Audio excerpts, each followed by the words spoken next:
கடலூர் மாவட்டம் வேப்பூர் அருகே தெரு விளக்குகள் பழுதாக இருப்பதால் இரவு நேரத்தில் சாலையில் பயணம் செய்வது பெரும் சிரமமாக உள்ளது என்று பொதுமக்கள் வேதனை தெரிவிக்கின்றனர். வேப்பூர் அருகே இரட்டாக்குறிச்சி ஊராட்சி புதிய காலனி பகுதிகள் சாலைகளில் உள்ள மின் விளக்குகள் பழுதடைந்து ஒளிதராமல் இருப்பதாக கூறப்படுகிறது. இதனால் இரவு நேரத்தில் சாலையில் செல்ல முடியாமல் வீடுகளுக்குள் முடங்கியிருப்பதாகவும் பாம்பு உள்ளிட்ட விஷ ஜந்துகளின் நடமாட்டத்தால் அச்சத்தில் இருப்பதாகவும் அப்பகுதி மக்கள் தெரிவிக்கின்றனர். இதுகுறித்து மங்களூர் ஊராட்சி ஒன்றிய அதிகாரியிடம் முறையிட்டும் நடவடிக்கை எடுக்கவில்லை என வருத்தம் தெரிவிக்கும் கிராம மக்கள் மின் விளக்குகளை பழுது நீக்கம் செய்து விரைவாக நடவடிக்கை எடுக்க வேண்டும் என்று கேட்டுக் கொண்டுள்ளனர்.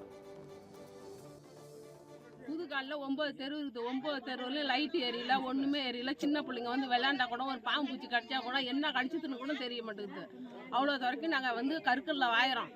இந்த ஊரில் வந்து யாருமே வந்து பீடியோ கலெக்டர் யாருமே வந்து இந்த ஊரில் பார்க்க மாட்டேங்கிறாங்க, ஒன்றுமே கண்டுக்க மாட்டேங்கிறாங்க.